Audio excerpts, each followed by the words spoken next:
নিশ্চিতভাবে আমি এখানে বলতে পারি যে আমরা আমাদের হোম গ্রাউন্ডে জয়লাভ করবো ইনশাল্লাহ। এই বিশ্ব অলরাউন্ডার পোস্টার বয় সাকিব আল হাসান যেন এই দেশের মাটিতে তার খেলা হয়। বাংলাদেশের দ্বিতীয় স্থানে আছে বিপিএল, এটা আমাদের গর্বের একটা জায়গা। আমি টাইগার আকাশ সত্যিকার অর্থেই আজকের যে আয়ারল্যান্ডের সাথে আমাদের যে প্রিয় বাংলাদেশ টিম টাইগ্রেসদের যে খেলা, আমরা শতভাগ আশাবাদী যে নিশ্চিতভাবে আমি এখানে বলতে পারি যে আমরা আমাদের হোম গ্রাউন্ডে জয়লাভ করবো ইনশাল্লাহ। সত্যিকার অর্থেই শুধু এই 3টা ম্যাচ না, আরও 2টা ম্যাচ জিততে হবে। বিশেষ করে এই সিরিজের পরে কিন্তু আমরা সবাই জানি ওয়েস্ট ইন্ডিজ সিরিজ একটা ট্যুর আছে, সেখানে কিন্তু ম্যাচটা বরাবরে জয়লাভ করতে হবে, জয়ের কোনো বিকল্প নেই। আর এখানে সিরিজ তো অবশ্যই জিততে হবে, এছাড়া কোনো ওয়ে নেই। সরাসরি যদি সেখানে বিশ্বকাপে যদি কোয়ালিফাই করতে হয় তাহলে জয়ের কোনো বিকল্প নেই, নিশ্চিন্তে এখানে জিততে হবে। জয়ের জন্য সেরাটা দিয়েই কিন্তু ওই নিগার সুলতানা জ্যোতির নেতৃত্বে কিন্তু ম্যাচ জয়লাভ করে মাঠ ছাড়তে হবে।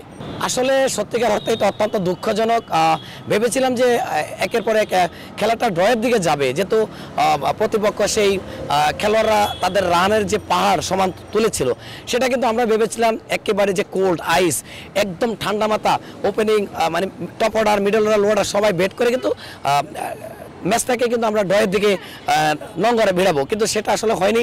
দুঃখজনক ঘটনা সত্ত্বেও আমরা ম্যাচটা হেরে গেছি। দেখা যাক সামনে ম্যাচটা আমরা ইনশাল্লাহ জয়লাভ করবো। আমি টাইগার আকাশ আত্মবিশ্বাসী।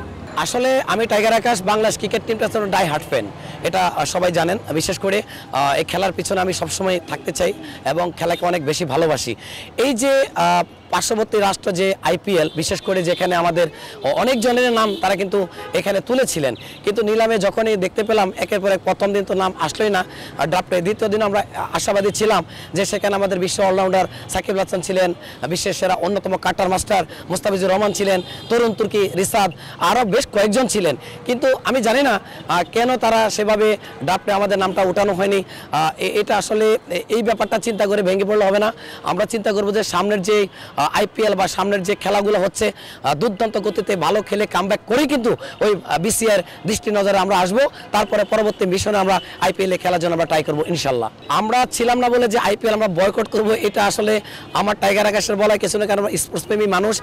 এই ক্রিকেটটা, স্পোর্টসটা এমন একটা জিনিস, সে শত্রু হলো আমাদের বন্ধুত্বের মতো আমরা জেনে নিই। বিশেষ করে আমরা যখন মাঠে পাকিস্তানের খেলোয়াড়রা আমাদের বিরুদ্ধে ভালো খেলে বা খারাপ খেলে, ভালো খেলে আমরা অভিনন্দন জানাই, খারাপ খেলেও তাদেরকে আমরা প্লেয়ার থেকে শুরু করে দর্শকরা সবাই আমরা এদেরকে সাপোর্ট সমর্থন দিয়ে যাই, সেম ওরা আমাদের দিয়ে যায়।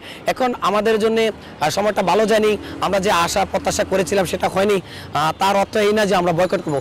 এই আইপিএল দেখে আমরা ভালো কিছু শিখবো, কিভাবে বিভিন্ন দেশের ফ্র্যাঞ্চাইজি দলে খেলোয়াড়রা বেরিয়েছেন, কিভাবে তারা খেলাটা খেলতেছেন একের পর এক, ব্যাটিং বলেন, বোলিং বলেন, ফিল্ডিং বলেন, প্রত্যেকটা জিনিসটা কিন্তু আমাদের দেশের খেলোয়াড়দের দেখার অনেক কিছু, শেখার অনেক কিছু আছে এবং সেগুলো আমরা ভবিষ্যতে অ্যানালাইসিস করেই ভালো করেই কিন্তু আমরা জায়গা মতো কামব্যাক করবো ইনশাল্লাহ।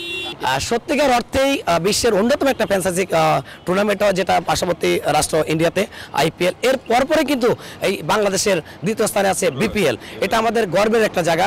এই বিপিএল খেলা আমরা বিশ্বের ভাগা ভাগা বলার, ভাগা ভাগা ব্যাটসম্যানদের কিন্তু আমরা দলে বেরোতে সক্ষম হই বিভিন্ন সময়ে বিভিন্ন ভেন্যুতে। তো আসলে এই বিপিএলে শুধু আমি টাইগার আকাশ না, 18 কোটি মানুষই কামনা করে এই বিশ্ব অলরাউন্ডার পোস্টার বয় সাকিব আল হাসান যেন এই দেশের মাটিতে তার খেলা হয় এবং তিনি ব্যাটে বলে ফিল্ডিংয়ে কামব্যাক করেন। আসলে বিভিন্ন কারণে, রাজনৈতিক বৈরিকতার কারণে হয়তোবা তাকে ক্রিকেট ফ্যানরা নাও পেতে পারে, এটা আমি যতটুকু দেখতে পেয়েছি। আসলে যতটুকু আমরা আশানুরূপ করতেছি তাকে পাবো, জানি না আমরা পাবো কিনা, এটা সম্পূর্ণভাবে ক্রিকেট বিশ্লেষক, বাংলাদেশ ক্রিকেট বোর্ড, বাংলাদেশ আইনশৃঙ্খলা বাহিনী, ওনারাই আসলে এই ব্যাপারে ভালো ব্যাখ্যা দিতে পারবেন আমি মনে করি। Jahanara all the best.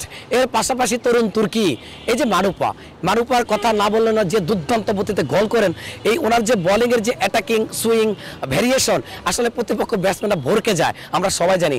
ইনশাল্লাহ আশা করি আজকে 22 গজের পিছে ওই মারুপা তার থানা প্রান্ত হোক আর বিশেষ করে মিডিয়া প্রান্ত হোক, এক প্রান্ত থেকে তিনি যখনই অ্যাটাক করবেন প্রতিপক্ষ ব্যাটসম্যানদেরকে কিন্তু একদম রূপে দিবেন, এটাই স্বাভাবিক। আর আমরা আশা করি শুধু মারুপা না, মারুপার পাশাপাশি আমাদের যে স্পিনার যারাই আছেন একের পর এক চেপে ধরবেন এই 22 গজের পিছে, আমি টাইগার আকাশ মনে করি।